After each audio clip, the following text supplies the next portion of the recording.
Hi, everyone. Welcome to the session on Oxford scholarships. And my name is Taha. I would be joined by Ida in helping to moderate the session. And before I start, I would just like to request that please keep your mics muted. And if you have any questions, you can ask them through the chat box. Okay? So just to reiterate, we would be taking questions only from the chat box. Please do not unmute your mics while the speakers are speaking. So without further ado, let's begin.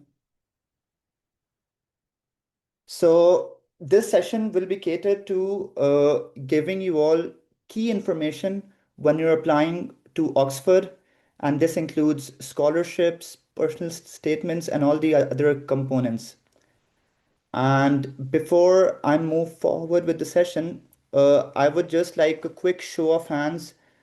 How many of you are applying in this session, like this year?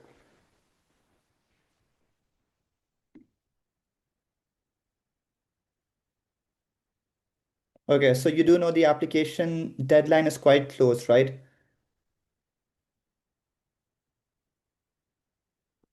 Okay, good. So we have at least 10 people who are applying this year. Okay. The good news is that, give me 1 second. Let me just admit everyone. Mm,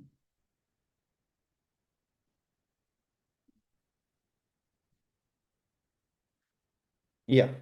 Okay. So this year, the good news is that we have some new partnerships for scholarships fund, which would help make it significantly easier and would increase the amount of opportunities we have. So I'll talk about all of those in a bit. First, let me quickly give you a rundown for the session. Okay. The session would be broken into three components. The first component is an introduction, which includes basic tips in applying to Oxford. And that includes how we structure our applications, the timelines, letters of recommendation, and personal statements, submitted pieces, etc., etc. Then I have invited five different scholars from five different fully funded scholarships in Oxford who are gonna tell us their experiences and share their tips. I think it would be super useful for those applying this year as well as any other year in the future to get to know their, yeah, to learn from their shared experiences. One thing which I have to highlight is that this session is not a substitute for the grad school research which you have to perform yourself. So when you're applying for grad school, as Faryal will guide you later on, there is a significant amount of research involved in choosing your program, the university scholarship. So don't think of this session as a substitute, but rather a supplement for your own research. I hope this makes sense. And then our last section will include questions and answers. So that's where you guys ask any questions which you have in the chat, and we would be really reading them out to the panelists and they can answer. And when you're asking our questions, make sure that you address them to a specific person you have that question towards. If not, then one of us, any one of us will answer your questions. Next, let me just give you a short status update on Pakistan at Oxford. So right now, in terms of scholarships, Pakistan is significantly underrepresented. And I know for a fact that that's not due to the lack of talent. It's not at all due to the fact that we don't have enough smart students or enough accomplished students. We do have. Okay. So what we aim in this session is that the final polish and presentation needed in your applications to really make it stand out, that's what you guys should know, because we don't want that thing to be a bottleneck towards your Oxford scholarships. I hope that makes sense. And the one thing is that although we are underrepresented, we are working on new partnerships. So some of you might have seen my LinkedIn post or OPP's LinkedIn post that we have recently formed a new partnership between the Weidenfeld-Hoffmann Trust and the Oxford Pakistan program, which means that there would be a marginal increase in the accessibility for these scholarships through these joint programs. I hope you guys could benefit from it. And to achieve that hope, we're going to be speaking about our different scholarships. Next, I would like to hand it over to Aida. Aida, you there? Hello, everyone. I'm Aida. I'm doing the MPhil in Development Studies currently, and I am an Oxford, Pakistan program scholar. So I just want to go over some general tips for the Oxford applications, and then we will go into depth on these later on. So firstly, the first thing that you should do is you should do your own research when it comes to choosing the program that you want to apply for.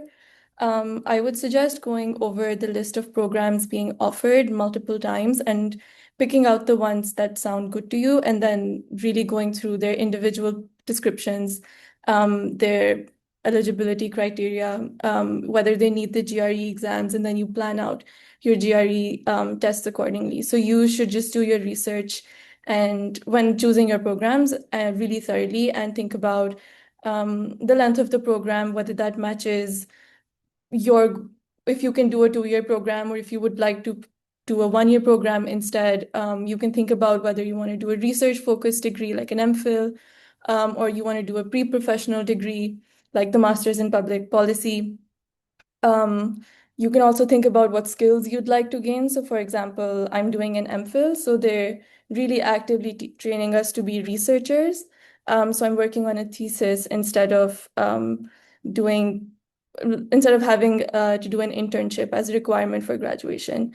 So you can think about whether the programs that you're shortlisting are matching your goals. Then you can look at eligibility criteria. Like I mentioned, you can look at GPA cutoffs. You can look at whether your program requires a GRE score or not. You can also, you need to focus on the letters of recommendation quite early. There's something that I think you should really plan ahead. And Anik, I believe, will be expanding on this soon in the session. So just as a heads up, just letters of recommendation are something, since you'll be asking for, I think, around 3 letters usually. So it's best to plan and ask for them in advance. And then the personal statement is, of course, a very important aspect of your application. And you need to make it unique, you need to make it memorable, you need to make it compelling and show that you're not recycling the same personal statement across different applications, but you are really interested in the specific program that you're applying to. And Faryal will expand on this in this session later on. And just lastly, a lot of applications required submitted work. So this can be a section from your dissertation. This can be a project that you did, maybe. So for example, the work that I submitted was a paper that I wrote in my undergrad that I felt was quite unique. It had an interesting argument. It was quite rigorous in terms of the literature that I used. And I got good feedback on that. So I used that paper. But I made sure, and something, this is quite an obvious point to make, but I think it's still a necessary point, which is that please look at the word limit, look at any format requirements they might have, like your program has for application submitted work. Because if you don't follow these, it makes it seem like you didn't pay a lot of attention to your application, even if you did. So just make sure that you also attend to things like this, the format requirements for submitted work specifically, just so that your application looks very well thought out. Can I have the next slide, please? So The next general just advice that I would give is you should also look at different scholarship types. So Oxford has a page where it lists different scholarships and you can again look over which ones you're eligible for and which ones you're not. But please also make sure that you look at do other research as well, because not all scholarships are listed on that website. So I'm not sure if the OPP is listed this year, but it was not listed last year when I was applying. So I found out about the OPP through another way.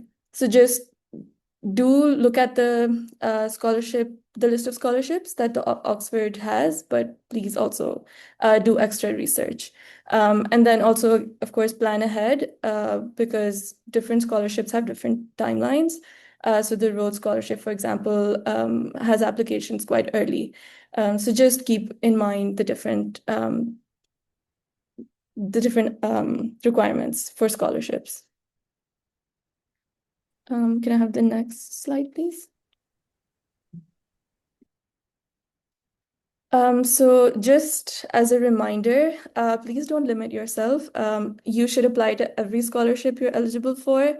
And if you have any confusions about eligibility, any like technical question, that I would suggest like reading over the website, like the scholarship websites thoroughly, maybe reaching out to scholars, and just also reaching out to the contact email for that scholarship. So I think you should not just let go of any opportunity before doing thorough research. So don't limit yourself at all. It is a numbers game. Like just maximize your chances of getting a scholarship. So just apply to any opportunity that you think you are eligible for. So just yes, so just let the admissions committee decide whether to give you the scholarship. Don't do that yourself. Just apply. Thank you so much, Aida. Yeah, as Aida said, it's really a numbers game. And I see that many of you have questions. I would say that keep those questions until the last Q&A session. There's one question which I would like to answer. The question was from Ali Hassan that how would the partnership, WSTOPP partnership, maximize our chances? I think as far as like you are concerned, I would strongly suggest to apply to both OPP and the WHT because the only way it affects your chances is if you have applications sent, strong applications sent to both scholarships. Okay, now we're going to introduce Faryal, who was a Clarendon scholar. Faryal, the floor is yours. Hi, am I audible? Yes. Great. Thank you so much for having me. And I would like to start by congratulating all of you who are here today in this call. It shows that you have taken your first step towards just showing your commitment to grad school or maybe deciding if this is right for you at this time. My name is Faryal, and I would like to begin by sharing a quick little anecdote. I was in my senior year in my undergrad degree, and my professor told me, "Hey, you should apply to Oxford," when I told her I'm considering grad school. And I just laughed at her face and said, "Oxford? No, there's no way they're going to accept me." And she was like, "Just apply. What's the worst that can happen? They will say no, they'll reject you. That's all." And fast forward to today, I not only made it, but also had full funding. So I'm just sharing this in the beginning to just remind you that, like Ida just said, just believe in yourself. That is really the first step you need to take. Right, so quick introduction. I did my undergrad at LUMS, did sociology and anthropology. And then right after that, I went to Oxford doing a master's in comparative and international education. And I was supported by the Clarendon Fund, which I'll talk about shortly. And right after that, I joined the EdTech industry, education technology, for those who are unfamiliar with it, working as a project manager with a language learning app, fully with AI. And currently, I'm looking to pivot roles a little bit, but staying in the same industry. So excited about that. I've also been helping students, Pakistani students, with their university applications for nearly 4 years now. So I'll try to share my 2 cents today as much as I can in this short time. But really looking forward to it. Let's jump to the next slide, please. So a quick overview of what I would like to cover today. So like I said, quick overview of the Clarendon Scholarship, then how you can really craft a winning application with a focus on your statement of purpose, which in other words is your college essay. And then some general tips. Just a reminder, this is all from my personal experience and perspective. There's no right way to do something. You can explore what works for you, but here's just what I have learned in my time. Next slide, please. So Clarendon, I'll give some basics about the logistics of it, but there's all this information online that you can also find out. So Clarendon is a graduate scholarship at Oxford, so it can support your studies for any master's or any PhD program at Oxford. There's no limitations on that. It is funded by the Oxford University Press, which most of you might have heard of. It offers you full funding, so that means your tuition and living expenses. So you get a decent annual living wage stipend, and full honesty, you don't need financial support from anywhere else, and you can live off of that in your time there. It is automatic, as covered earlier, which means you do not need a separate application for it. That is the best part about this scholarship, really. So you make a winning application to your course. Course is what at Oxford is what you normally know as a program.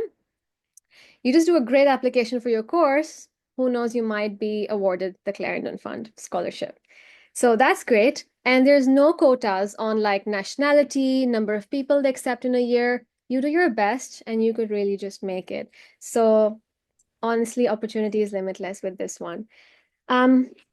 Now, and it also offers, apart from that, like a really nice international community of students who are from a range of different disciplines and fields and, time in their lives. And it's really fun having that outside of your college and outside of your department where you'll be studying. Now, sorry, stay on that one. Above. Yes, thank you. So Clarendon makes it really simple. How do you get accepted? How do you win this scholarship?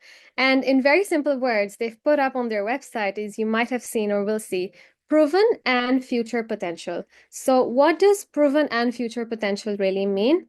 To really simplify it, with proven potential, hard truth, you need to have an outstanding academic record.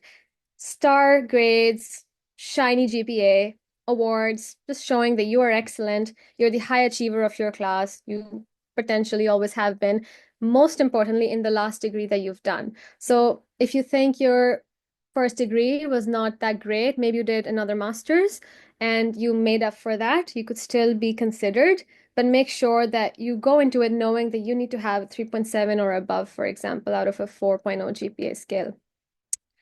And then the future potential really refers to showing that you have a lot of promise. You will be exceptional. You are the one who's going to be making waves in your industry, in your field.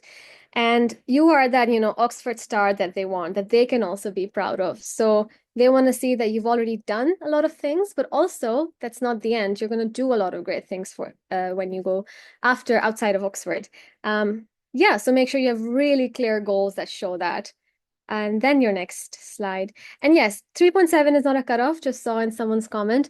It's just what they say. Most people who have the scholarship have a higher GPA than 3.7. Doesn't mean if you have a 3.66, you're automatically, it's a very holistic application. Bear that in mind. These are just guidelines. So you just need to show, like I said, that you're really doing really well in your field and will show promise further.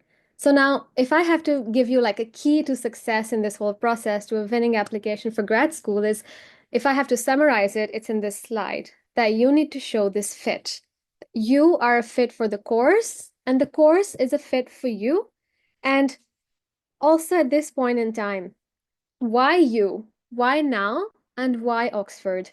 You must show this. Now, how do you show this? You will show this again from referencing the previous slide. You have proven potential and future potential. You're saying, that I am a superstar, I'm worthy of this because I have done A, B, C, and I have these big goals, D, E, F, and Oxford is going to help me get there. This course will really help me get there. So make sure you're making that fit super evident that your reader is not having to look for that in your application. And this advice applies to every single material that you submit in your application. So you know there's going to be lots of different components of your application. This should be reflected in everything, I kid you not, especially and most importantly in your statement of purpose. If I am the person making the decision and I have 1,000 applications on my desk, they will all have perfect GPAs, perfect transcripts, excellent resumes. How am I going to decide if I should give the scholarship or the seat to this person or this person? I will differentiate them by their statement, by their story. So really take that very, very seriously. And you might think that that fit is not possible, but trust me, it is. You just have to really think about it carefully. And okay, maybe the fit is harder if you're going from, I don't know, aeronautical engineering to dance, but you could still make that fit. And I will tell you why and how when I focus on the statement of purpose in the next slide. Can we go there? So oh, I've jumped a bit. No, sorry. So I was gonna say before that, how do you figure out this fit, right? And then all that I'm saying is gonna be useful for your statement of purpose as well as the rest of your application. I had to sit down and think about this. I remember my time in my senior year. I was like, okay, so I'm doing sociology, but I'm leaning towards education. Why is that? So first of all, I forgot all about graduate school. Forget it. Forget anything, Oxford, nothing. Who am I? What has shaped me? You see a life map like this, just draw it out. For me, I'm a visual learner. I wanted to just have that in front of me. And then put that on the side and try to make this life map version for your goals. Like, okay, I maybe what has led me here? Why am I here sitting today thinking about grad school, thinking about Oxford, and this degree in particular? What are the things that come to my mind? You are the person who knows yourself best. You will figure out that answer if it's not evident already. It's maybe a course that you took as an elective that changed you. It's maybe a book you read or a paper you looked at. Maybe an internship inspired you. Or you did a research study and the findings really surprised you, or something you were not expecting, and you said, oh, you know what, actually, this is what I want to study more. Or maybe it was a life event that changed you. It could be anything, or maybe you're entrepreneurial. That's what really motivates you towards this field. Remember that unlike your undergraduate applications, grad school is all about super curriculars. You might have not heard of this. You might have heard of co-curricular, extracurricular. Supercurricular is a little bit different in the sense that it is any activity that you do outside of the classroom, but it's directly relevant to your subject. It extends your subject. So it's academic pursuits outside the classroom. So these different examples I gave, so you should have those things that also show that, okay, it might not be the same as aeronautical engineering, but I don't know why I'm giving this example. I have nothing to do with it. But it shows that, you're interested in STEM maybe, or, you're doing something to help other people who are interested in the subject, with the startup maybe. Anything that shows whatever you are doing is actually contributing to this pathway you're designing for yourself. And this course right now is the best for you. So just be really careful about thinking, don't put your swimming, drama, art if that's not what you're going to study at Oxford. It's good, maybe you can throw it on your CV, but make sure everything you're writing is contributing to that fit I talked about. Every word. I had my CV and I would read every sentence and rip it apart and say, is this contributing to showing that I am a fit? No, has to be binned. So that's how you should really take it, with a lot of hard truths. And then the little bit on the statement of purpose on the next slide. So this mapping stuff will really help you, carve that out. But remember, that doesn't mean your statement of purpose is a long story of all you just mapped out or a very long version of your resume. No, it should complement your resume and your goals, and it should only pick up those key defining moments and build it well. I would say I like to chat. I'm a storyteller by nature, so I wrote it like that. But there is no one right way or template. I'm sorry, I cannot give you like a format, but I can share what I did and also really just remind you do things how they fit you, how they fit your story. And also remember, like I said, it's the only thing that's going to allow you to stand out from 1,000 other people with perfect GPAs. So you could, like someone said, you could make up for that with this if maybe your GPA isn't a stellar 4.0. What else? On the statement of purpose, remember it has to show your future and proven potential again in all the different ways in the super curriculars. Uh, and then we go to the last slide. Some general tips. So be organized. Like I think to avoid chaos and to avoid spiraling and having information overload, you make sure you have a database. You're writing down, these are the universities I'm considering. This is their fee, this is their structure, this is their deadline, this is their link. Document it all properly. Otherwise, honestly, it can really quickly get out of hand. And have a tracker for your progress. Are you hitting the deadlines? Are you doing the things well in advance, such as letters of recommendation? And your statement, you need to go through like multiple drafts. So make sure you leave plenty of time. You won't be able to do any of it if you're not organized. And shortlist wisely. Don't look at, oh, this is top 5. I'm just applying in the top 5 unis. Subject rankings are actually a lot more useful than global rankings. So a school could be the best in engineering, number 1 in the world in engineering, but it might not be in the top 10 of the world in the general rankings. So be careful. Don't just believe those stickers. And also read beyond the titles. The studies I did in Oxford, the title of the degree, an identical degree was being offered in one university in the US, but they were teaching something completely different. So make sure you really look at what are they offering, what are the courses, does it have a thesis? And one more thing on that is like just make sure you do so much research as emphasized earlier. Make sure you're doing so much research that you know, is this actually even worth it? Maybe the degree you want to do needs 5 years experience, which you don't have. Maybe the dream job that you have, that you want, doesn't even need a degree. So maybe you don't need to potentially throw away your time, effort, and also money if you don't get a scholarship. So really know your, bets before you make them. And just at the end, to conclude, just have clarity on this stuff and have motivation. If you've decided, you have to stick to it and you have to have a commitment mindset. It's not going to happen on its own. It's not going to happen without compromises and sacrifices of your time, effort, energy. So really make sure your head is into it, because if it isn't, the admissions officer is going to see right through that. They don't have a lot of time to go through every application. But I think the person, if you're having and if you're embodying this mindset, you're really gonna just demonstrate that without them having to look through it.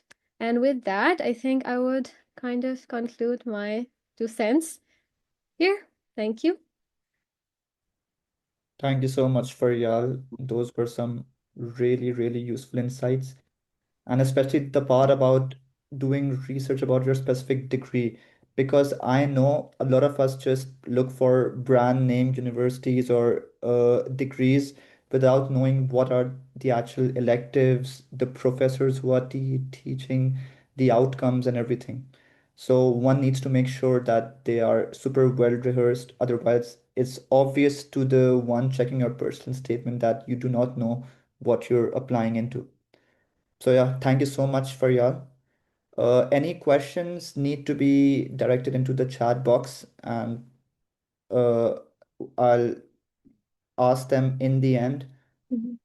Hopefully, yeah. Okay. Next we have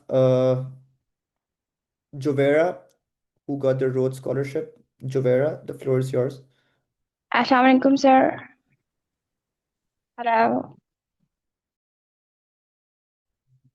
Asra, can we please have questions in the end through the chat box? Jovera, the floor is yours. You can start Thank you, speaking. Taha. I hope I'm audible. Yes. Perfect. Thank you. So, Assalamu alaikum, everyone. My name is Javera. As the slide shows, I am reading for the MSc in Economics for Development. Because I just started this year and I'm new to the process also, mine will be more tips that worked for me and insights into the application that I submitted. And I hope that that benefits some of you who are either, these should work generally, but especially if you're applying within the space of development or within the space of economics or social science. I think these should be very helpful. Firstly, when it comes so I have divided my portion into four parts. I will first speak about what worked when it came to the CV. So these will be very practical tips.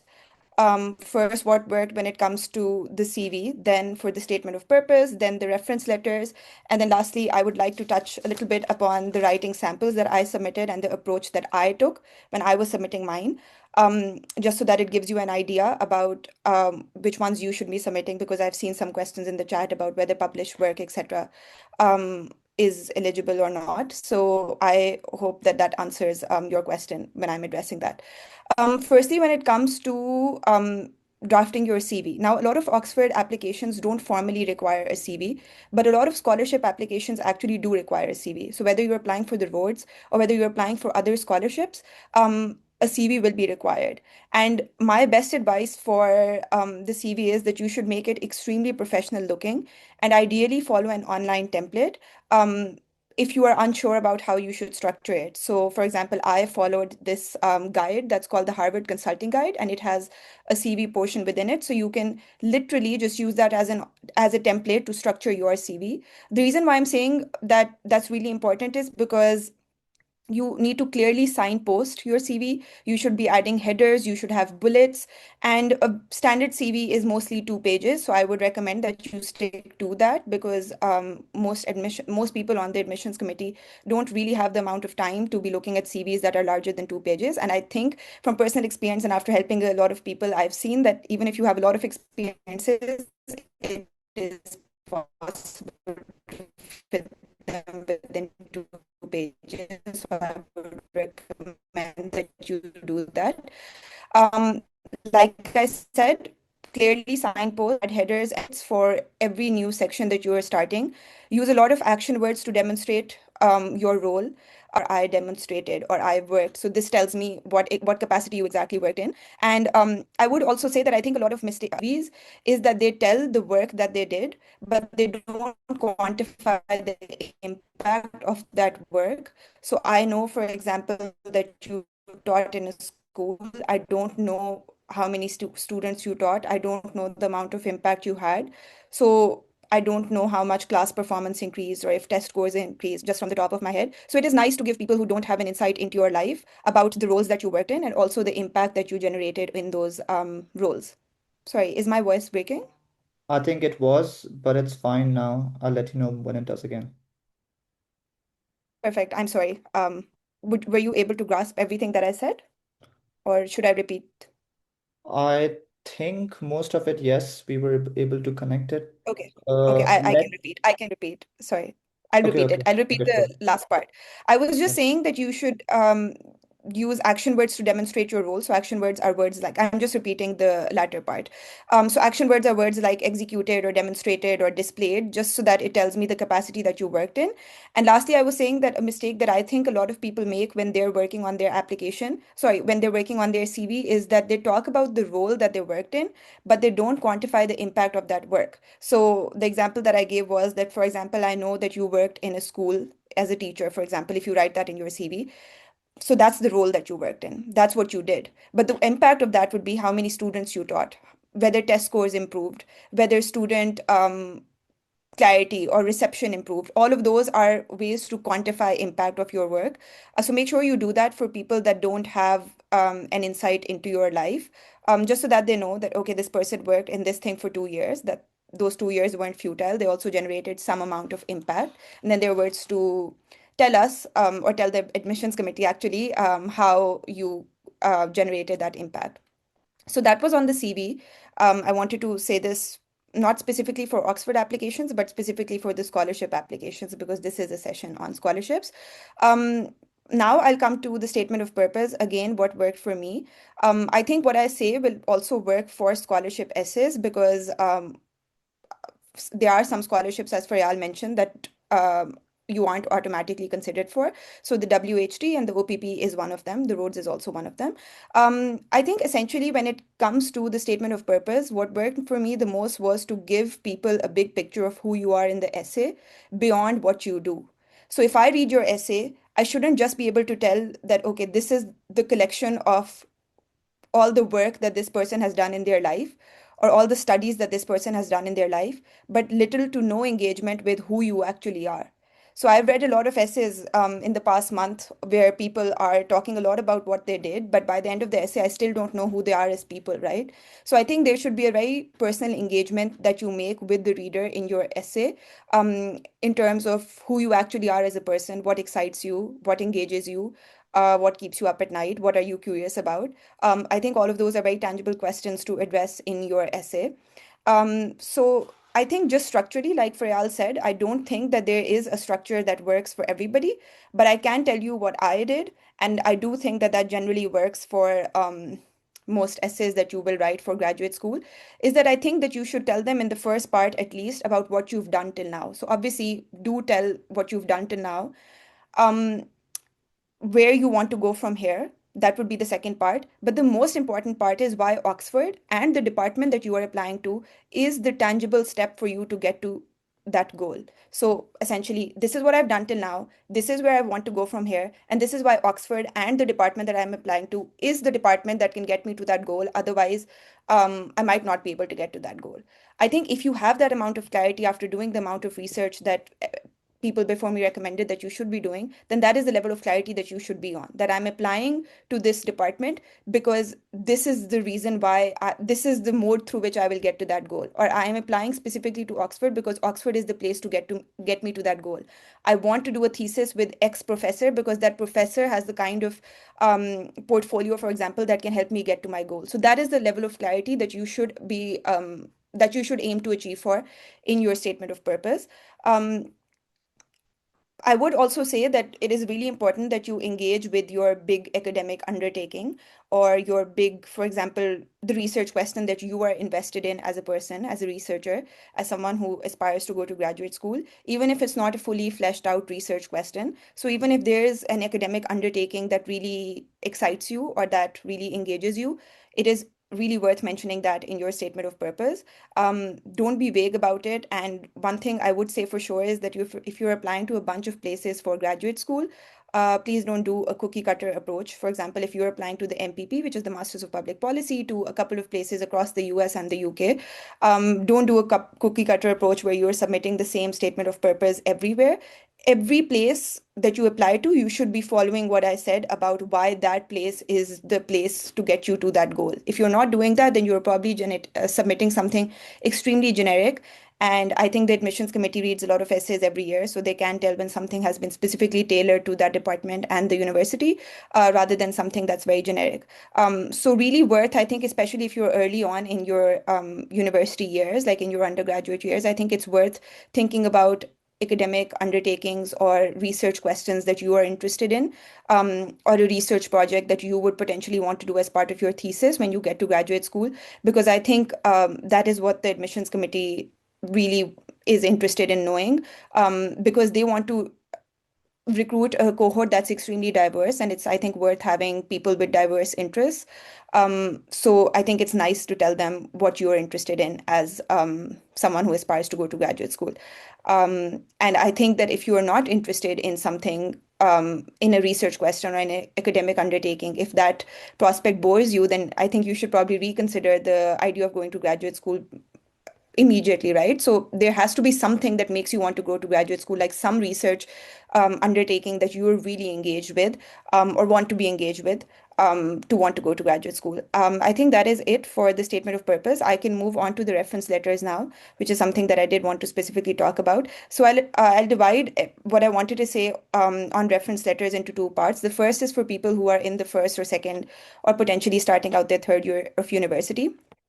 And then I can move on to people who are in their fourth year or about to apply.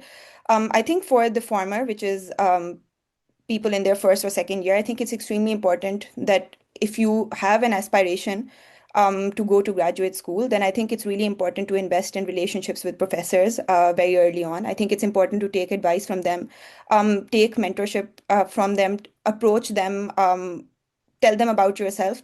I think the reason why I'm saying that is specifically because when it comes to applying for graduate school, if you have engaged with them since the onset, then they will have a wealth of information about you that they can potentially write about in the letter of reference. And secondly, if you have a good relationship with them and if you have invested in that relationship with them, they are also more likely to agree later on to write your letter of reference. And from applying to graduate school myself last year, I can tell that it is extremely hard sometimes, especially if you're a final year student, to convince professors to write your letters of recommendation, and you can't blame them because they're also writing them for a lot of other people, right? If you aspire to go to graduate school, so do many other people. And so I think you really have to make a strong case for why that professor should, out of the 5 to 6 people that they're writing for, choose you as one of them. So I would say that if you have a good relationship with them, it just makes the process easier. Now, for those of you who don't have good relationships with professors or are in their third or fourth year of university and now have decided that they would like to apply to graduate school, um, I think in that case specifically, I would always say, number one, try to choose professors that know you well or that know you relatively well, even if someone doesn't know you very well. Like, go to professors that know you well and approach them, because it is very likely that they will have seen your journey and will agree to write the letter of reference for you. If not, then I think the way to approach professors that you don't know very well is to make a case for why they should be writing your reference. I think really think about why it is that you want them to write that reference for you as opposed to some other person. What is it that they can offer? Is it because they work in a discipline that the admissions committee would like to look at? Is it because you've worked with them on something that you think the admissions committee would like to know about? So really think about the reason for why they should be writing your reference. Secondly, always help out your recommenders. I would say never ever like apply them, ask them to write a letter of recommendation for you in a vacuum, which is okay, write my letter of recommendation. Just don't help them out. Always help them out. The way to help them out is give them your CV so that they have a draft, so that they have an entire list of everything that you've done and your experiences. Secondly, if possible, give them a draft of your statement of purpose so that they can look at what you're applying to and then try to draft that letter of recommendation accordingly. Thirdly, because recommenders are often very busy people, give them the eligibility criteria for your course or for the scholarship that you're applying to. Often scholarships will say, talk about XYZ values of this person, character, service, leadership. So ask them to write about that if they've seen that in you. Always help them out. And just as a general tip, I would say choose someone who knows you well over someone who is a big name in that field. At least that's what I did. Happy to listen to what others believe about this, but I think it's important to choose someone who knows you well and can write something that is personal, as opposed to a big name whom people might know on the admissions committee, but they will write a reference that's extremely vague, because that has happened to people. Obviously, like, I mean, it's the best if it's a big name and they also know you well, then you're in a really good position. But if not, always choose someone who knows you well, even if you think that they're not perhaps like the biggest name, because that's what I did. I went with professors who knew me well, even though I could have asked people that were bigger names, but they didn't know me very well. So I think you have to, there's a trade-off, definitely, but I would always say choose someone who knows you on a personal level. Sorry, I think I'm going over time, but just on the writing samples, I can tell what I did for, I applied to 2 courses in this intake. I wrote a new, so there you have 3 options essentially. You can either submit a portion of your thesis, which I think is very much recommended. Um, Always remember that when you submit a portion of your thesis or your dissertation, signpost it very clearly, because most theses are much longer than what is the Oxford requirement for a graduate program. So you will have to pick just a chapter or a portion from them. So clearly signpost, say this precedes it and this follows it.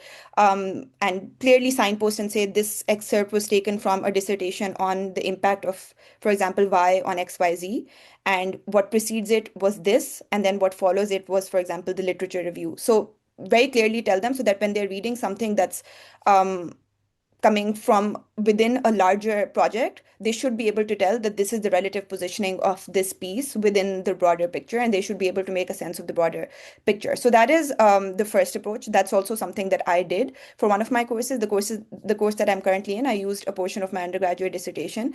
The second option is to write a new a completely new piece if you don't have something that is worthy enough of being sent, which is also what I did for one of my courses.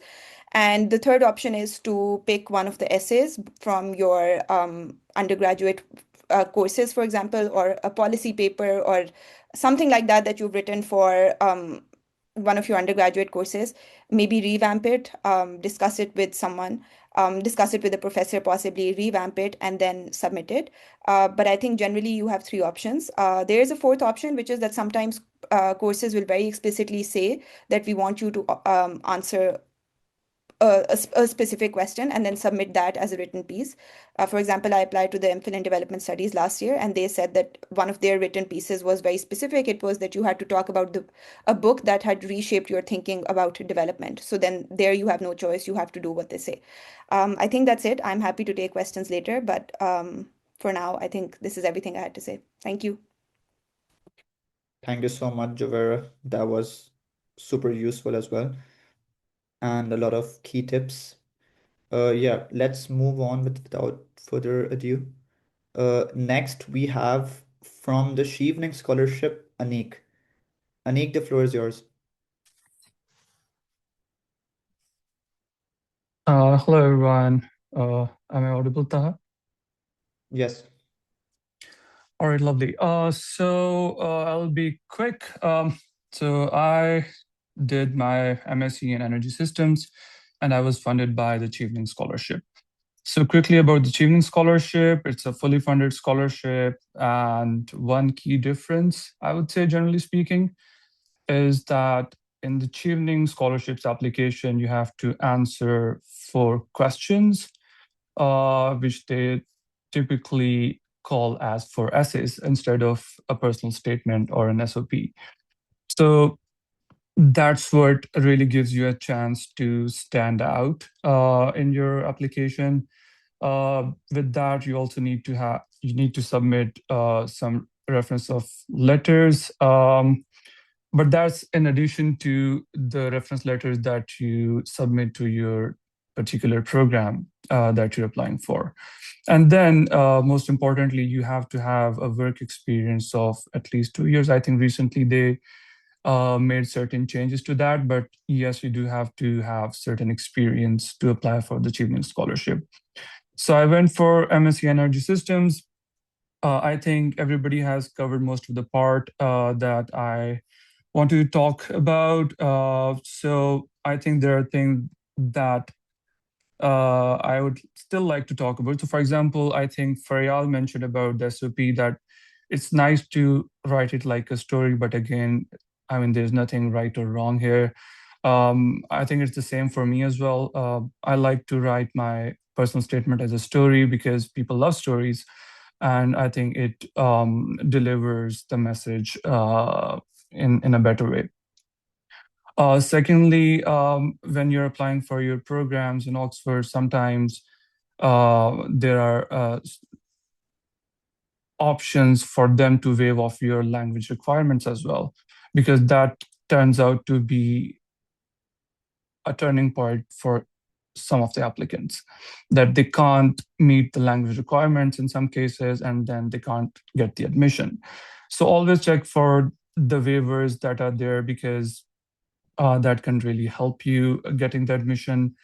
Thirdly, the relevant publications, the list of relevant publications that you can submit can really strengthen your position for the program that you're applying for. For example, in my case, I also shared my Google Scholar, but I also shared like a very simple PDF that had a list of my publications. And for the publications, you can submit, as Javera said, anything from your undergraduate thesis. But if you have like a scientific publication that's relevant to the program, that also adds a lot of credibility to your application. So don't forget to add something if you have published with your application. Then also, while you're looking for the programs you're applying for, there are sometimes scholarships which are specific to those programs. So do go through the websites of your program that you're applying for, and do look out for the scholarships that those programs are offering. So I remember there was this person in my program who was fully funded by the program. So you don't really have to have a scholarship coming from the university or from any other organization like Chevening or WHT. Sometimes you're offered a scholarship by the program itself. So do look out for that as well.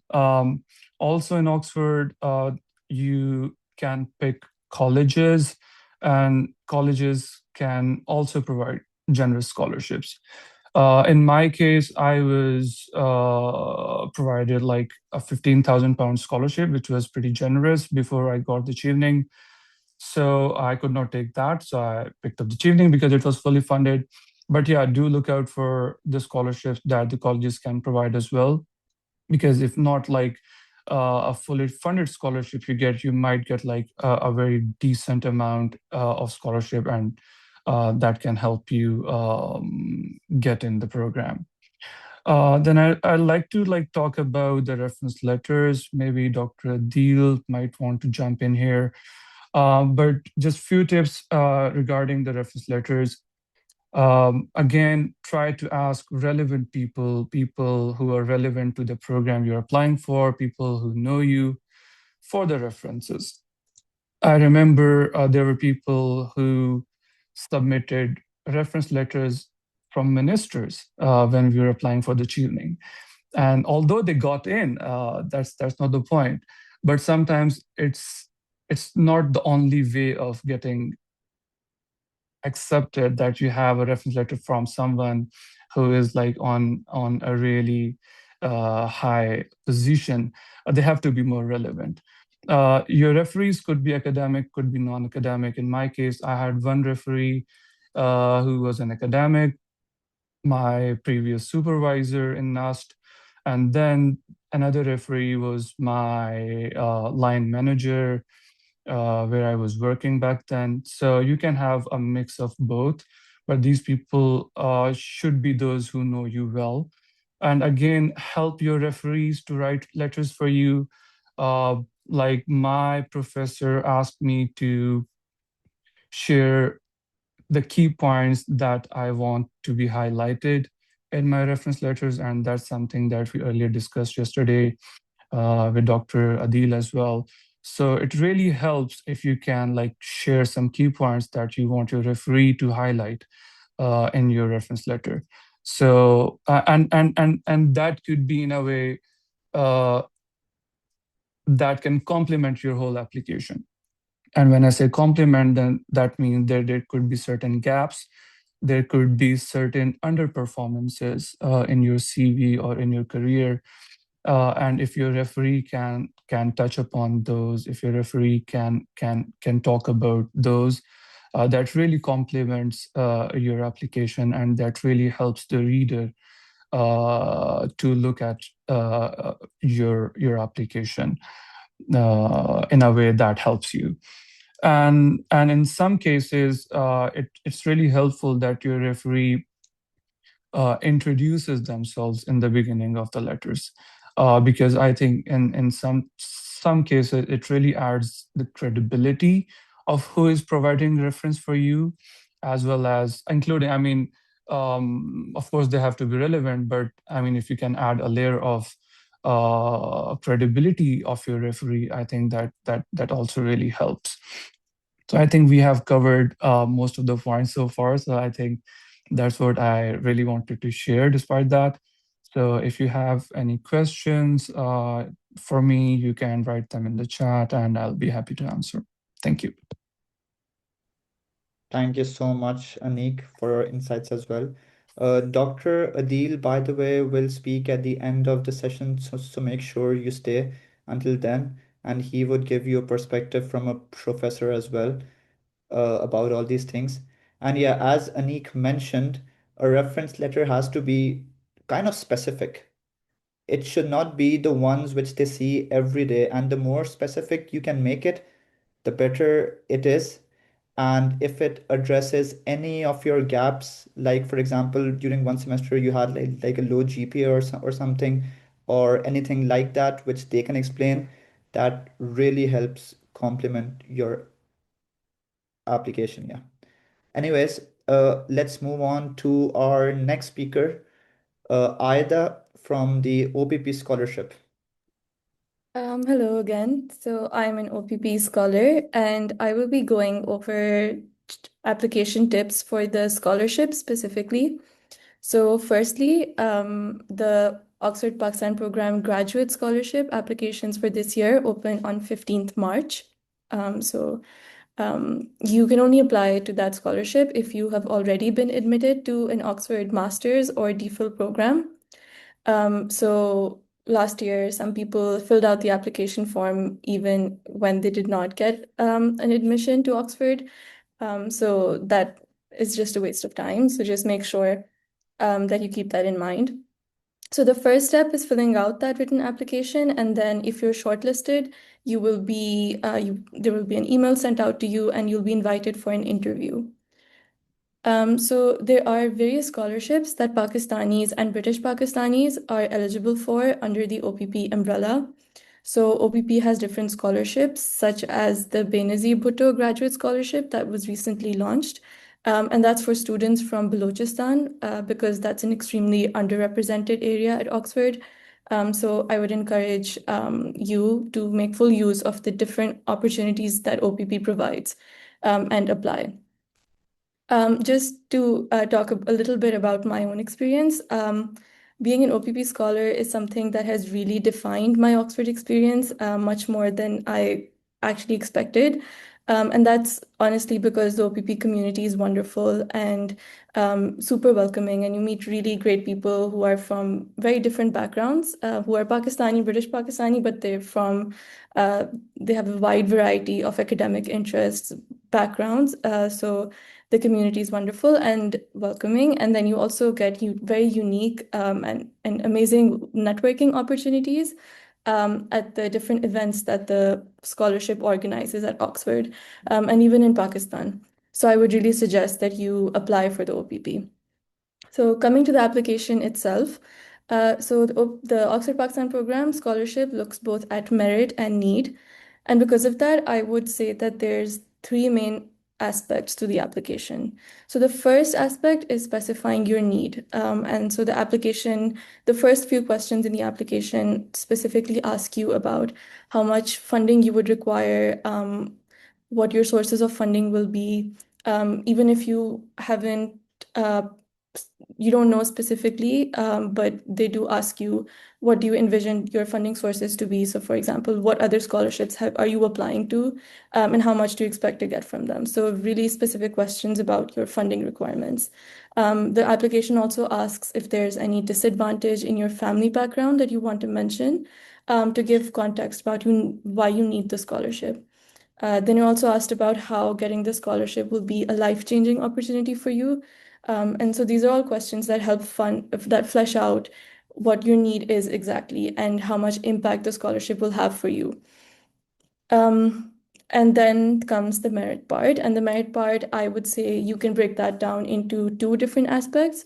So the first part is how you are motivated as an individual, and then how you are motivated as a member of a larger collective. So whether that's your college community when you get to Oxford, so the Oxford Pakistan program community, or just more than that as a Pakistani. So different ways in which you fit into a larger collective.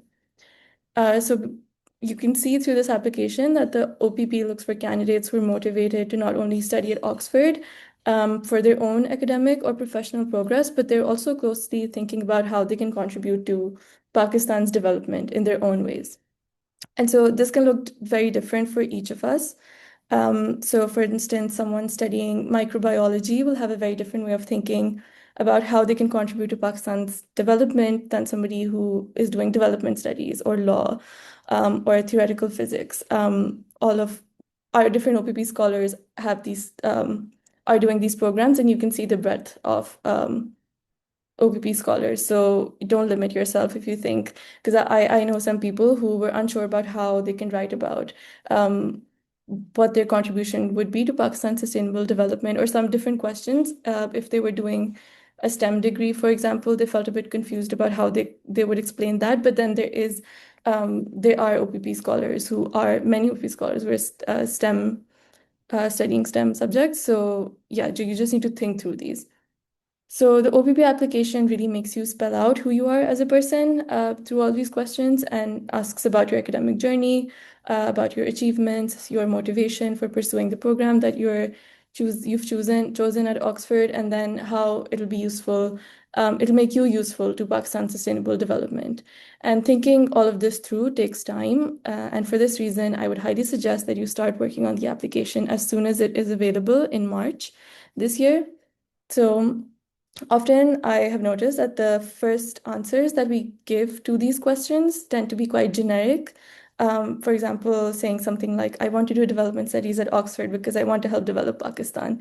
I feel like most people will be saying that. So I would really suggest starting the application early so that you have time to edit your answers, to think through what is it specifically about you that would have a high impact.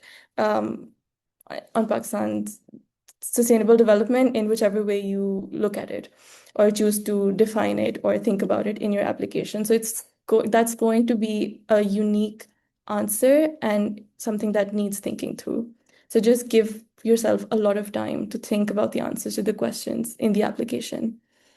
Um, and something that I struggled a little with on the application is the word count can be quite limited. So you have a maximum of 200 words for most questions.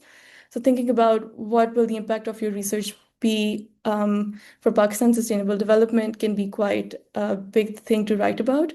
But you have 200 words to write it in.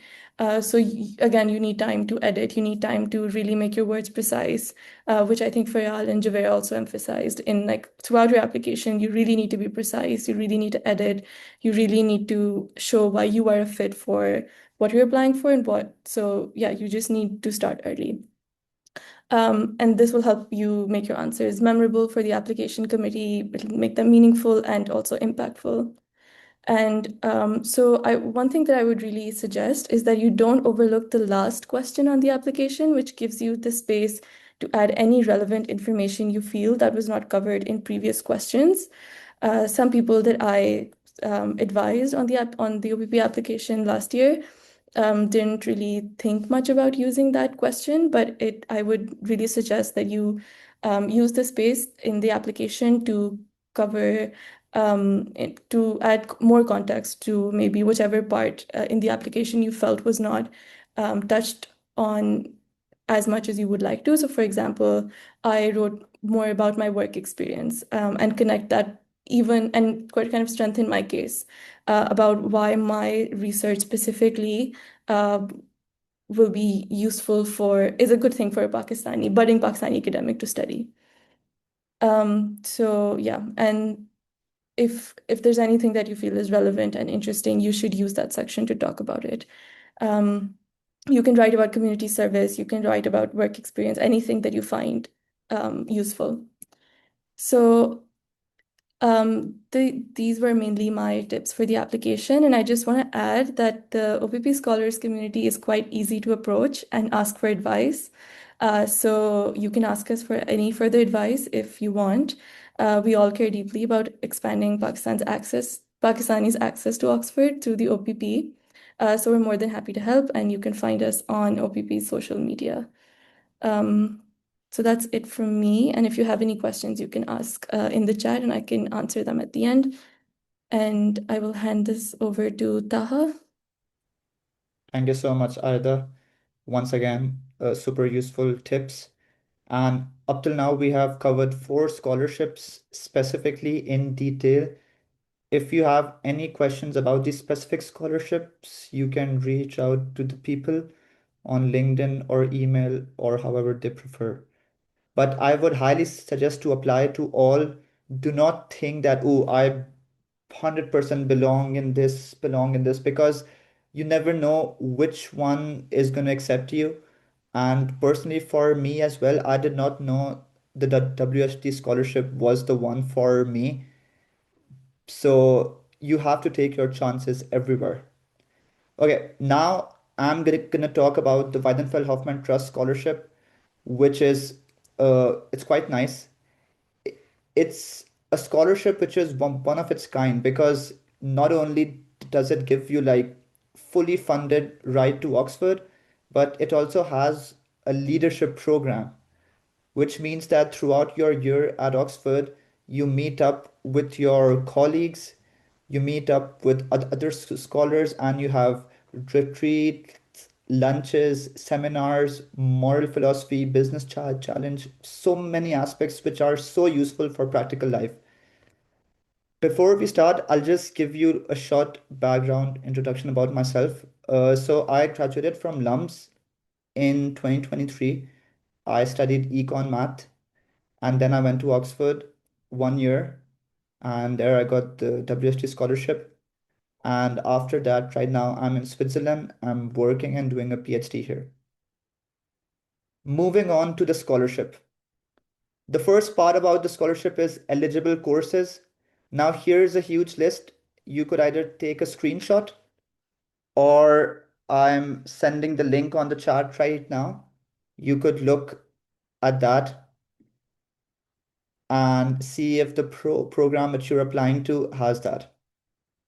And then what happens is that when you're applying to Oxford, when you're submitting your SOP and your application, you have a separate questionnaire for WHD. And that questionnaire is super important. It should complement your main Oxford application, and it should highlight the parts which I'm about to explain. So here's what the supplementary questionnaire looks like. I'm gonna give you tips. Obviously, there is no one right answer, there's no one silver bullet answer.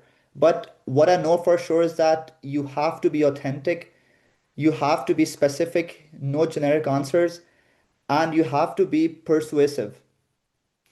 So the first one is that how will the WHT leadership program help you develop as a leader? Now remember, this is not the scholarship. It's not how will the money they give help you. It's more about the leadership program, which are the elements of that scholarship apart from the money. And if you need more information about the leadership program, you can go into their website. But some things which they have are the business challenge, moral philosophy seminars, the annual debate, and the global network of alumni.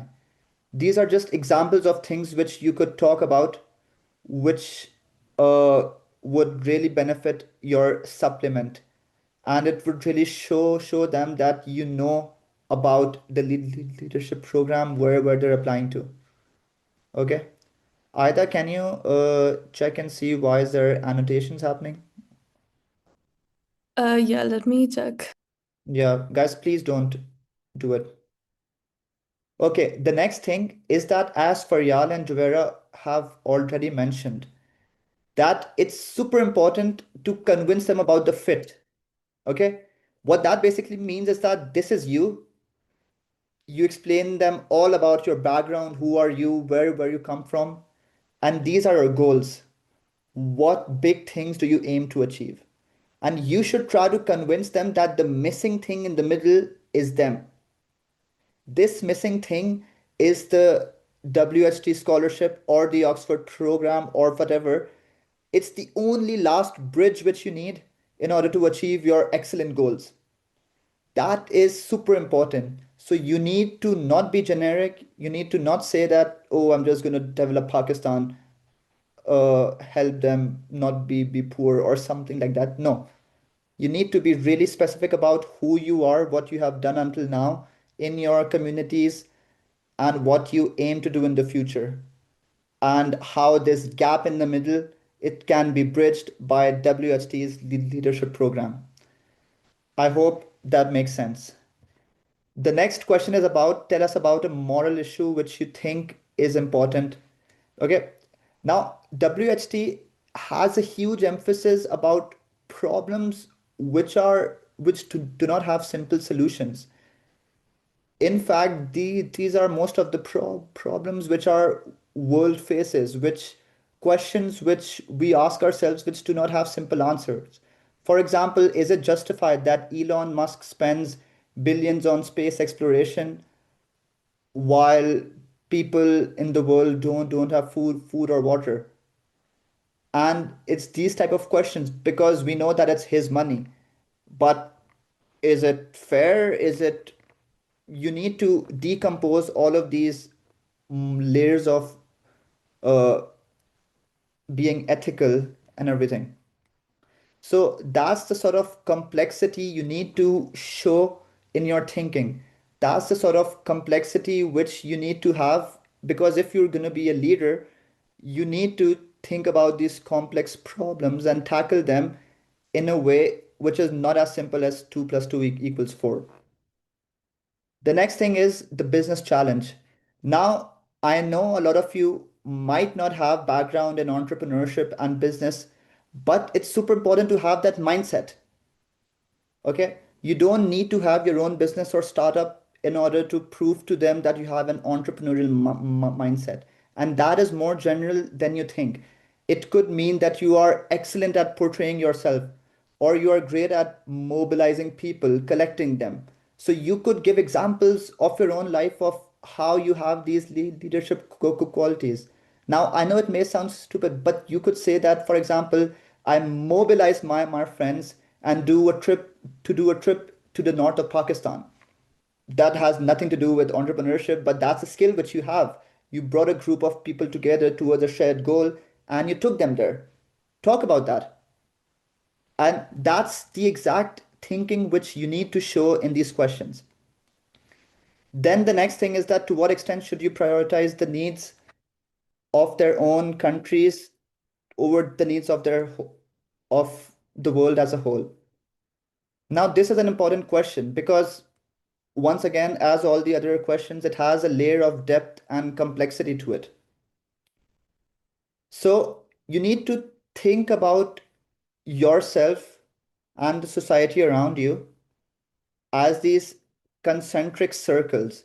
So first you have the individual sphere, then you have your close friends and family, then you have your extended family and acquaintances, then you have the community, the city, the country, and the world.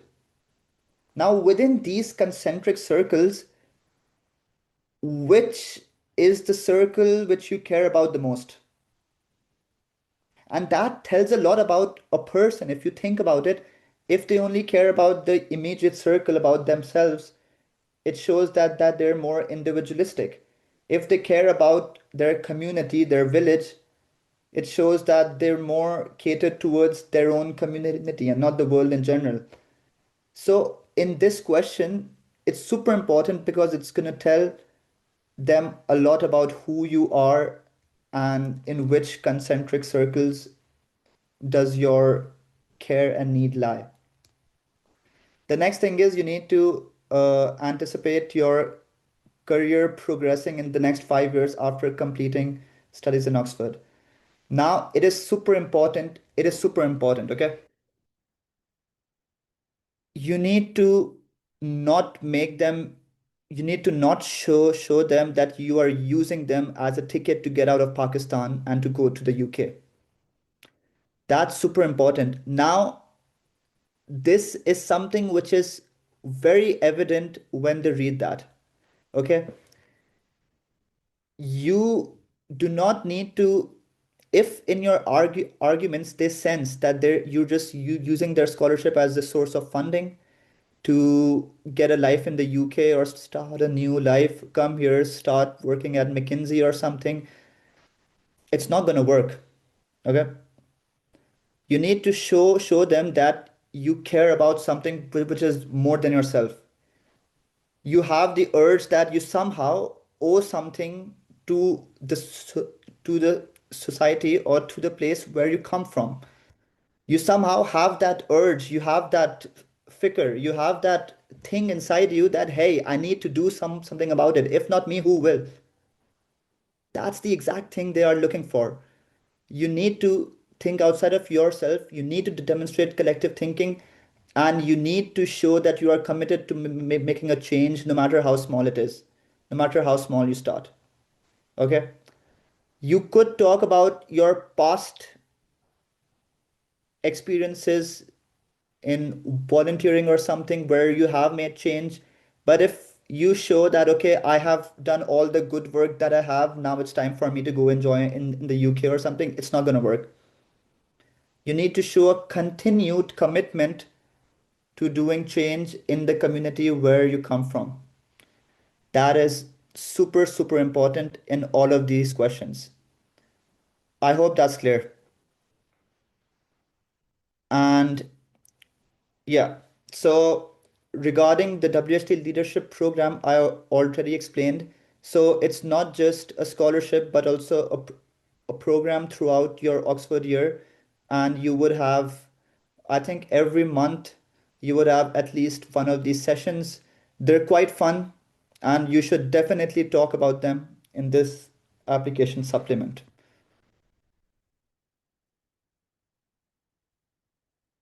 I have already talked about this. So you need to show that you are not just using them as a ticket to go to the UK. You have a sense of commitment back to your people, back to your country. And once you do that, I think they would definitely recognize that. And then your application would become super strong. And then don't just do it for the application. It is the right thing to do. Okay, that's all about the WST from my side.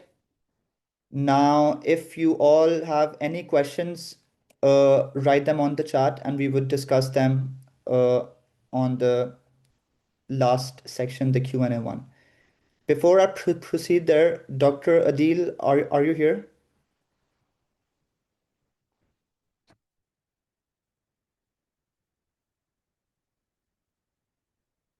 Okay. Uh, I'll try to see when Dr. Adil can join. But until then, let us move towards our questions. So Aida and me are going to select questions from the chat. And if you have any questions directed towards anyone, let us know.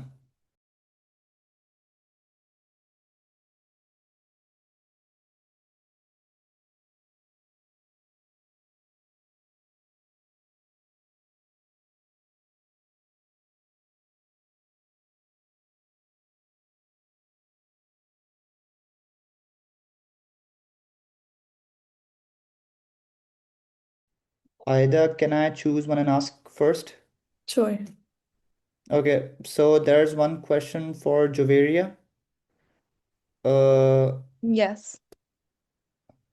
Okay, Ju Joveria, can you read the question from my question is since I'm applying for an MSc in comparative Yes. social policy. Okay. Yes, got it. Yes. Um, The answer to the first part of your question is yes, definitely mention the research topic. Or if you're not sure about the exact research topic, then do give them some semblance of what you would like to do. So, for example, if you've not pinned down the topic yet, but you're interested in, for example, for me, I'm very interested in the idea of economic exclusion and the economics of education. Now, saying that means nothing. Like, what am I interested in? So, it has to be a little bit more specific than that. But if you're not really sure about the exact topic yet, that's fine. It is really good to, yes, tell them which professor you would like to work with. um, in the end, like, you might not get them because supervisors are allotted randomly sometimes, but you should tell them that you have an idea of who you would like to work with, because it also gives the admissions committee a sense that you have really well researched on in what you're applying for. And secondly, yes, so for the second part of your question, choose someone who knows you well and who, it's really good if they've taught a course that is directly related to the MSc, but more generally, I would say choose someone who knows you well and whose work is somehow related to the field that you are applying for. Obviously, if you're applying in economics and your reference is from someone who taught you English or literature or something, I don't think that would work.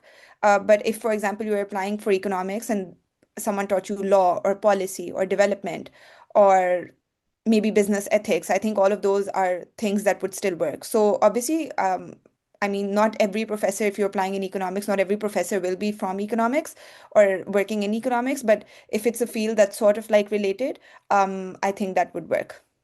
Hope that answers.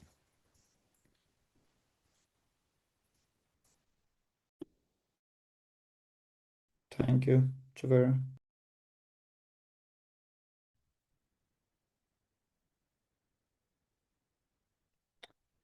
There's one question, unless either you want to take a quick question as well. There was a question that somebody asked a few times, and I think now that we have Dr. Adil Malik, it would be helpful to ask him. So there was someone I think who said that they are a Dutch citizen, but they've lived in Pakistan their whole life. So would they be eligible for the OPP? They asked quite a few times, so I thought it's worth bringing up. Yes, sure. I mean, normally we screen through the applications, and one of the ways we screen through is whether you're Pakistan origin, but it seems like a special case. You just have to highlight this on your OPP form, where we have a little section on is there anything else you want to explain, and make sure that you make that explanation clear at that level. And also, Taha, happy to come back to references or any other questions that you would like me to answer. Yeah, thank you so much. By the way, I forgot to introduce Dr. Adil, who is a Globe Fellow and an esteemed scholar at Oxford, who is also the founder of the OPP. So he can definitely give you a perspective about the other side, about how do they evaluate our scholarship applications. And he can also give us insights about letters of recommendations because he himself has also been approached multiple times to write them. So, Dr. Adil, would you like to share your insights about those? Yes, I think on the OPP, I think Ida has covered much of what needed to be said, except for the fact that I think that it's very important for you to first secure an admission. Once you will have an admission, then you can apply for OPP. And in fact, we will ask you for your admission number. So our application file, online application forms will open on the 15th of March, and they'll remain open for about 3 to 4 weeks. Um, in general, we are really looking for scholars for whom the OPP scholarship would be a life-changing opportunity. We are very keen to have scholars who are able to serve others, for whom scholarship is not just a way for personal advancement, which obviously it is important. We want all of you to develop your skills, to be educated, and so on and so forth, but we want people who could open doors for other people. We are looking for ethical leaders in society. And so we want the OPP to be a campaign for change. Um, so that's it, really. I mean, people who can think beyond themselves, thinking about larger change in society. Uh, on the reference letters, what I would say is that this is a very important part of your application, particularly if you're applying from Pakistan, because many of the universities um, would not be very known to people here. So you've got to tell your referees to do a number of things. Firstly, they should explain a little bit what they have studied. If somebody's done a PhD in the US or UK, um, just tell about their background very briefly. Your referee should be telling about his or her background very briefly. Secondly, the letters should also highlight what courses have been taught and the nature of academic arrangements within your program. That helps people to understand here in Oxford. Okay, if let's say I'm an economist, and if your referee tells us that you have an advanced econometrics course, you have two different courses. This is how the MSc course is organized. We teach, standard textbooks, including Jeffrey Wooldridge's textbook on econometrics. It gives selectors here at our end in Oxford a very good idea about what is taught. So make sure that your referees very briefly, not in a lot of detail, but very briefly set out the overall course arrangements within the university. And then they should make sure that they cover those aspects of your application which are relatively weak let's say you haven't performed well on one course, or maybe in the first year you didn't have a very good academic performance, then your referee can obviously provide the context for that. Maybe you were sick in that year, or maybe you were finding it particularly tough in the first year, and then you improved in second and third year. Anything that stands out as a gap on your academic record, references provide better context of that. And fourthly, I think it would be useful if references provide concrete examples. A lot of references from Pakistan, some of them are AI generated, they can be quite generic, and they talk about very general performance of the candidate. But I think the more they can add specific inputs that, candidate X, for example, has been really good at econometrics, he's been helping other students as well. And here is this assignment X where he performed really well. I think that is also good. Um, Now, it's a lot to expect from your professors to write this sort of sophisticated letter. So it's very important that when you request them to write a reference letter, provide them a very detailed list of bullet points on the sort of things that you would like him or her to mention in the reference letter. And so the more fodder you provide to your referees, the more helpful it is for them to in that process of writing the reference letters. But I think these different dimensions are important, and we do look at reference letters very carefully. So sometimes you see a very good applicant, um, and you have some questions about his or her application, and the reference letter do not provide a context, do not give us a good sense of the trajectory that the candidate has followed, and it's not very helpful. And in fact, we sometimes note down on the application file, references not very helpful. They don't provide very good context. So make sure that you select the right referees, provide them the right information, so that you have the best chances of success. So Taha, that's all from me for now. And let's take in more questions.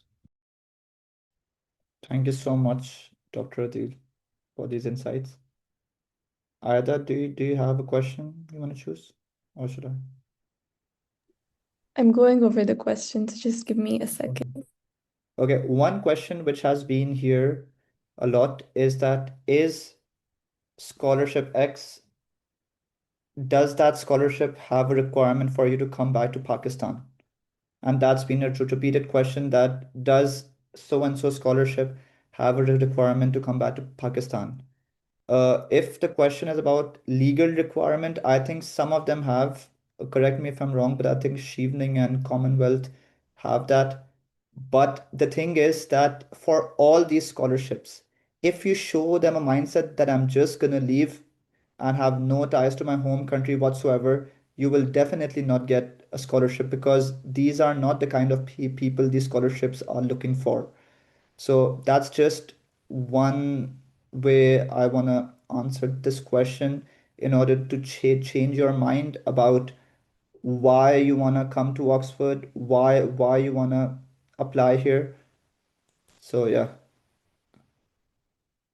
There's a question that I can address. It's about Wait, oh, Dr. Adil would like to okay. address Very some. quickly, just to echo what Taha has said, certainly for OPP, it's not a requirement for you to go back to Pakistan, but it is a requirement for you to demonstrate how your study, your future trajectory can be helpful for Pakistan, because we are certainly looking for people who, wherever they are, whether in Pakistan or outside, are people who could open doors for others, who are community minded, who are willing and able to give back to society. But that doesn't mean that you have to be back in Pakistan. Thank you. Aida? Yeah, so there's a question about what if the main motivation for applying to a program is professional skill development rather than research undertaking? Do you think Oxford will be the right choice for that? So what I would say is each program has its own focus. There are some that are based on professional development, like the Masters in Business Analytics that's mentioned, or the Masters in Public Policy. So it's not necessary that you need to demonstrate, like every master's is research focused. So just go over the requirements and the course description in detail, and you can tailor your statement of purpose and your application to that.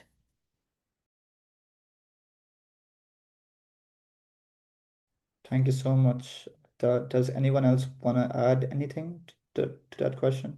Or should we move on to the next one? Um, Never Mhm. mind. Okay. Okay, the next questions are about interviews. So one question was that can we answer interviews in an unconventional way? Okay, now I think I know what you're trying to ask, so I'll try to answer it with that knowledge. So basically, being generic does not help in interviews because saying scripted answers, the interviewers are easily able to tell that you're reading it off a script or chat GPT or trying to give them the perfect answer. So you need to show some authenticity and some personality in there as well, so that they know that you are, after all, a person as well. Uh, Having said that, I don't know what you mean by unconventional. It definitely does not mean that you answer at a completely different wavelength, because that definitely not helps in normal conversations as well as interviews. But yeah, that's my answer. Does anyone want to add something to?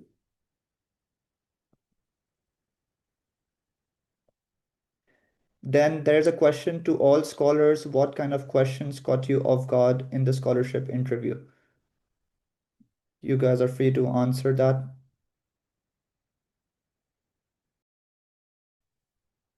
I can jump on this one. So for my Oxford Education Master's interview, I was fully prepared in terms of like, okay, these are all the things I said in my application. I have to like, it's been a while since I've submitted them. I need to make sure I know what I said and be able to and ready to expand on every single experience I've mentioned, all of that. But when I went into the interview, all they really wanted to know was my thesis that I was working on at the time. So I was in my senior year and doing my senior year thesis. And honestly, all they cared about was, okay, tell us about your thesis. And I was doing it at the time. It wasn't complete. So I did not have like findings, results, conclusions ready. So, but they really wanted to know how it's going. What am I finding? What are the insights? What do I think I'm going to conclude to? So, and that's also because it was a research program. So you do write a full year thesis in that master's. And I really had to show that I know and I'm passionate about what I'm researching and what I'm looking for. And really, also, that was very relevant to the program I was intending to go into as well. So sometimes you think you've prepared it all, but then you are asked something you haven't thought of. But of course, if you have been honest and sincere in your application, it is nothing that won't come to you naturally or something that you cannot talk about. So be prepared to expect something unexpected. And it'll be all right. It's nothing that you can't answer, like I said, if you've been very thorough. And whatever you've said is genuine and honest and not something you are trying to make up simply to get in. But yeah, I think that was very surprising for me. The whole 25 minutes of that interview was mainly about my thesis. And I did not expect that at all. Also, this was just my experience. Maybe other people's interviews were very different to this, and that will vary on the program that you are going into and the professors that you speak to over there. So, but just my personal experience with that. Could I come in very quickly just to add to this? On the OPP interviews, we have usually, about 4 to 5 people interviewing, and typically we divide the sort of questions. So we talk a little bit about their journey, how this could be a life-changing opportunity, about their research interests, as Faryal was saying, how they would contribute in the future. So there's quite a good division of topics. So the possibility that everyone is going to talk about just one dimension of the application is pretty close to nil. So we cover very wide range of issues. But of course, there's always likely to be some unpredictable question. Feel free to say to them, I need to think a little bit about this, um, or that, you haven't thought about this before. So let me just try and to come up with an answer. The great thing is, just be yourself. And it's not as if the entire 15, 20 years of your academic journey is going to be decided by that. You are what you are. So try to be as authentic as possible, and it's usually fine. Thank you, Dr. Adil. Ida, any question? Yeah, there's a question that I think will be useful. So somebody asked, for the personal statement, shall we be using jargon and high-level vocabulary, or everyday language works better? Faryal, would you like to address that question since you talked about the statement of purpose? Or anyone can. Sorry, I think you got stuck for me a second. Could you say that again? Sure. So the question is, for the personal statement, shall we be using jargon and high-level vocabulary, or everyday language works better? I could say a little bit on this. I think have good English, but not too flowery that it's so obvious that you've just thrown a thesaurus on your page. So use natural language, of course, professional, academic. Remember, Oxford and generally degrees in the UK are more academic focused versus the US or other countries. So they are looking for that kind of tone across your application. But at the same time, that does not equate to being overly um, flowery and just trying to use big words that you have just discovered while you write your applications. I think that balance is really critical when you're writing it. You have to have a balance. You don't write like a fifth grader, but don't write like you obviously just like change that with AI. And that, yeah, reminds us of the AI point. You have to be careful using it. You could use it to um, cross-check how your writing is. You can use it to see if your sentence structures are good, but obviously don't copy paste since with as time has passed, it's become very easy to identify that on the other end. So that's my Yeah. 2 cents on it. But if anybody wants to add on that. So, Farhal, thank you. Just to add to what she said, um, personally, when I look at a lot of admission files, I like simple, persuasive, authentic statements. I'm reading sort of dozens and dozens of files, and it's a lot of work for me. So whenever there's a personal statement that just sort of stands out and makes you want to read all of it, is the one that's more persuasive. And so, yeah, be authentic but simple. Make it easy for the readers to comprehend that would be good. Thank you so much. There's one question here which I think would be relevant. So the question is, will it portray negativity if I mention that I prefer humanity over nationality? Would that sound like I'm not willing to come back or return to the country? Staying in Pakistan, I had worked with Afghan refugees and have been neutral. Okay, so this is a very tough question, and obviously it's super nice to care about humanity. I think that is the value we're trying to promote as well. But I'll just give you an example. If you tell someone that you care about them versus if you tell someone that I care about all people, and since you are a part of all people, I also care about you. Which one would you think would be more persuasive, more effective? It's obviously the first one, right? So in the WST scholarship, we differentiate between coming from somewhere versus anywhere. Okay? Coming from somewhere does not mean that we are only like good towards a certain subset of people and we're not good towards all the others. That's not what we promote. But we do have like a certain subset of people in mind who we think that bringing a change to them would be more pragmatic because we obviously cannot save entire humanity at once. We need we need to go step by step, and we obviously have priorities for first. So they are looking for someone who see the people of where they come from as the ones where they think their responsibility is attached. Okay, that's the perspective for WHT. So I mean, if you share your specific story, I think that being specific would help. I think that being specific would help over saying a statement like, I care about all of humanity. That's good.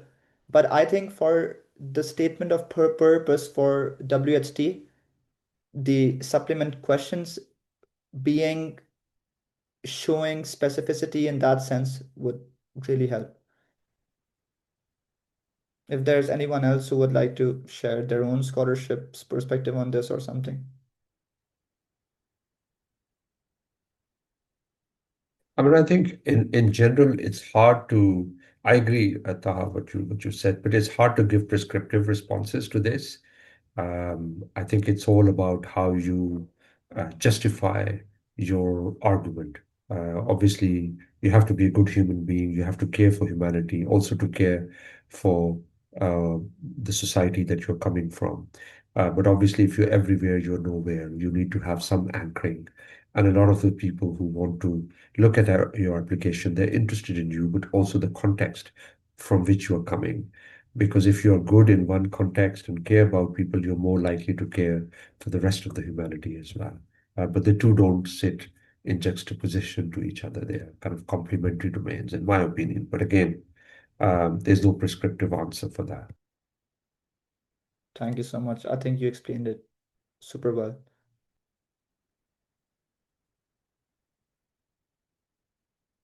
Okay, let's have one last question before we end the session because we are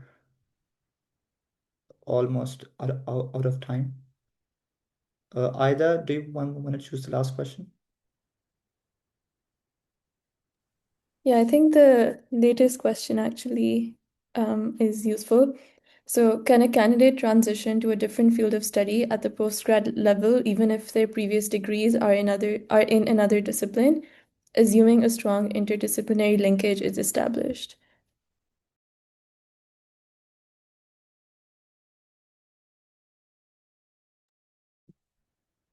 I can start. So um, I would say yes, you can transition to a different field of study, and your statement of purpose is there for you to give context. It's there for you to, as Faryal mentioned, to uh, flesh out what your motivations are, and like as Faryal said, you don't have to, things don't have to add exactly, like you have a life story and then you can make sense of it. And you can explain your different motivations and what got you interested in the field that you're currently applying to. And I'm sure, as you're saying, there's an interdisciplinary linkage as well. So you can bring in how the previous degree that you did also kind of strengthened your interest in the degree that you're applying for. So yeah, you can transition, is my answer. And if I might add, I mean, they're looking for some kind of linkage, some kind of justification. Maybe your first degree is in economics, and now you want to do data science, then you create a linkage. Then maybe later on, I want to do a PhD, and this particular degree will provide me the foundation to build on. So as long as you provide a nice justification, that's perfectly fine. And it's very common for people to come from different backgrounds and move to another. But obviously, there's some degrees like the MSc in Economics for Development. They would expect that at least you have a degree that's technical enough. It's very hard to get admitted if you are coming from sociology background and going straight into economics. But they would typically require an undergraduate degree in either economics or mathematics or statistics, some kind of um, subject that is relevant. And I think for that, you need to really go to different pages. For example, if you're applying for MSc in Global Governance and Diplomacy, you would go to their website and they would explain all the eligibility requirements. So make sure that whatever degree you are applying for, just visit that degree page and clearly read the degree requirements, the eligibility requirements for you. Thank you so much, Dr. Adil. So as promised, this was the last question, but I see some more questions here. So if you have any more questions, you can reach out to any of us through LinkedIn or email. Yeah, and then I would like to thank everyone who came on the panel, Faryal, Javera, Aida, Dr. Adil, and Anik. And I would like to thank you all for coming here. And just to let you know that the r- recording for the session will be uploaded, so keep a check on our LinkedIn and Facebook pages. Dr. Adil, would you like to say a few words? Yes, thank you, everyone. Very professionally done. Excellent session. And I hope that those of you who have not been able to participate, attend this session, would find it useful. It would be uploaded on the OPP's YouTube channel. And we will also let you all know on our LinkedIn, Twitter, and other pages. So make sure that you join our social media handles because they would also provide you information about the OPP application forms going live in mid-March. And all that remains from us is to really wish you well in your application process. One of the things that you will learn over time is to be persistent. Most students